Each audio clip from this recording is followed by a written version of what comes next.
नमस्कार दोस्तों, आप देखो सुन रहे हैं मुद्दे की बात। और आज का मुद्दा है कॉलेजियम। क्या सुप्रीम कोर्ट में जजों की नियुक्ति का तरीका आज सवालों के घेरे में है? क्या कॉलेजियम अब बिना कारण बताए जजों की पदोन्नति की सिफारिश कर रहा है? और क्या यही वजह है कि भविष्य में ऐसे लोग भी न्यायपालिका में पहुंच सकते हैं जिनकी टिप्पणियां संविधान की भावना के विपरीत हों?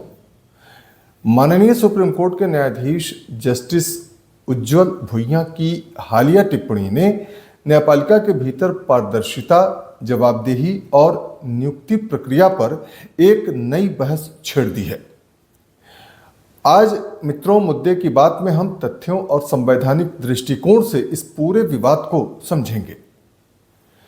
दोस्तों, शनिवार 1 अगस्त 2026 को एक कार्यक्रम के दौरान आयोजित परिचर्चा में जस्टिस उज्ज्वल भुइयां ने कहा कि उन्होंने कॉलेजियम के हाल के प्रस्तावों में देखा है कि कुछ न्यायाधीशों की पदोन्नति की सिफारिश तो की गई, लेकिन उसके पीछे कारण स्पष्ट नहीं बताए गए। उनका प्रश्न था कि क्या यह पारदर्शिता के सिद्धांत से पीछे हटना नहीं है? उनका मानना है कि यदि कारण सार्वजनिक नहीं होंगे तो दो प्रकार का नुकसान होगा। पहला नुकसान ये होगा कि बेहतरीन और योग्य न्यायाधीशों के उत्कृष्ट कार्य का उचित मूल्यांकन समाज के सामने नहीं आ पाएगा। और दूसरा नुकसान ये होगा कि ऐसे लोगों के लिए रास्ता खुल सकता है जिनकी सोच संवैधानिक मूल्यों के अनुरूप ना हो।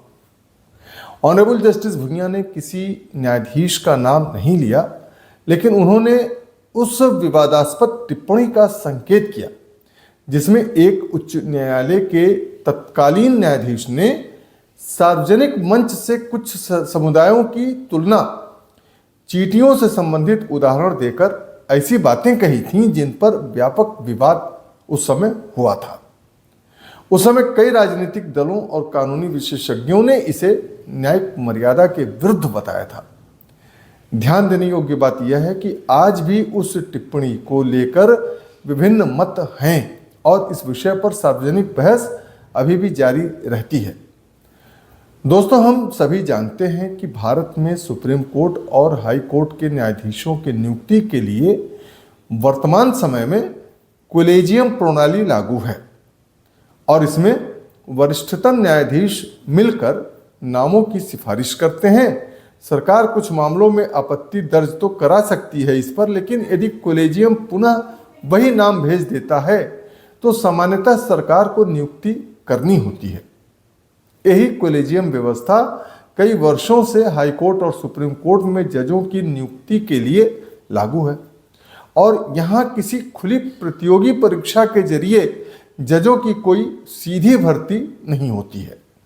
जैसा कि प्रथम श्रेणी के जजों और मजिस्ट्रेटों और जिला जजों के पदों पर नियुक्ति के लिए होता है कि वहाँ पीसीएसजे और एचजेएस की परीक्षाएं होती हैं और उसमें सिलेक्शन होता है। ये फर्क है जिसे हमेशा से लोग संदेह की दृष्टि से देखते हैं और आलोचना करते हैं। और यही सबसे बड़ा प्रश्न खड़ा होता है कि क्या हर सिफारिश का कारण सार्वजनिक होना चाहिए या फिर गोपनीयता भी उतनी ही आवश्यक है? तो इस प्रक्रिया के समर्थकों का कहना है कि यदि कारण सार्वजनिक होंगे तो जनता का भरोसा बढ़ेगा, योग्यता सामने आएगी और पक्षपात की आशंका कम होगी। जबकि विरोध करने वालों का कहना है कि हर मूल्यांकन सार्वजनिक करने से न्यायाधीशों की प्रतिष्ठा प्रभावित हो सकती है, सहकर्मियों के बीच विश्वास कमजोर हो सकता है और स्वतंत्र निर्णय लेने में कठिनाई आ सकती है। यानी बहस केवल पारदर्शिता की ही नहीं है, बल्कि न्यायपालिका की स्वतंत्रता की भी बात इसमें है। इस पर भारत के मुख्य न्यायाधीश जस्टिस सूर्यकांत जी ने हाल ही में कहा है कि कॉलेजियम किसी भी जज के नाम की सिफारिश करते समय कई पहलुओं पर विचार करता है, जैसे कि उन जज साहब के न्यायिक कार्य, अनुभव, सेवा अवधि, प्रशासनिक क्षमता, उनका पेशेवर जीवन और उनके समग्र रिकॉर्ड को देखते हुए ही उनके नाम की सिफारिश की जाती है। यानी केवल एक पहलू देखकर ही निर्णय नहीं लिया जाता है। इसी बीच मुख्य चुनाव आयुक्त की नियुक्ति से जुड़े मामले की सुनवाई के दौरान भी न्यायाधीशों की नियुक्ति का मुद्दा सामने आया है। सॉलिसिटर जनरल तुषार मेहता ने कहा कि यदि कार्यपालिका न्यायपालिका की नियुक्तियों में अधिक दखल देगा, हस्तक्षेप करेगा, तो न्यायपालिका की स्वतंत्रता प्रभावित हो सकती है।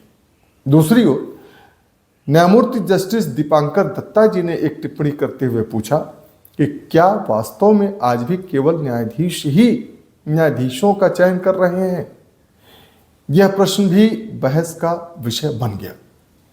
अब अगर इस पूरे कॉलेजियम सिस्टम में हम ये देखें कि इसमें आखिर असली मुद्दा क्या है, तो इस पूरे विवाद के केंद्र में किसी एक न्यायाधीश का नाम नहीं है, बल्कि असल प्रश्न यह है कि क्या लोकतंत्र में इतनी महत्वपूर्ण नियुक्तियों के पीछे का कारण सार्वजनिक किया जाना चाहिए? क्या इससे जनता का विश्वास बढ़ेगा या इससे न्यायपालिका की स्वतंत्रता प्रभावित होगी? क्या पारदर्शिता और गोपनीयता के बीच कोई संतुलित रास्ता निकाला जा सकता है? यही वे प्रश्न हैं जिन पर आने वाले समय में और गहन चर्चा होने की संभावना है। दोस्तों, निष्कर्ष के रूप में हम ये कह सकते हैं कि लोकतंत्र की तीनों संस्थाएं, विधायिका, कार्यपालिका और न्यायपालिका, एक दूसरे से स्वतंत्र भी हैं और संविधान के प्रति समान रूप से उत्तरदायी भी। न्यायपालिका पर जनता का विश्वास उसकी सबसे बड़ी शक्ति है, ताकत है, और यह विश्वास केवल स्वतंत्रता से ही नहीं बल्कि पारदर्शिता और निष्पक्षता से भी मजबूत होता है। लेकिन पारदर्शिता कितनी हो और गोपनीयता कितनी हो, यही बहस आज देश के सामने खड़ा है। इस पर आपकी राय क्या है? क्या कॉलेजियम को हर नियुक्ति और पदोन्नति का कारण सार्वजनिक कर देना चाहिए या वर्तमान व्यवस्था न्यायपालिका की स्वतंत्रता के लिए आवश्यक है? आप अपनी राय कमेंट बॉक्स में जरूर लिखिए, और अगर आपको यह विश्लेषण पसंद आया हो तो वीडियो को लाइक करें, चैनल को सब्सक्राइब करें और बेल आइकन दबाना बिल्कुल भी ना भूलें। आपसे होगी हमारी फिर मुलाकात किसी नए मुद्दे के साथ। तब तक के लिए नमस्कार।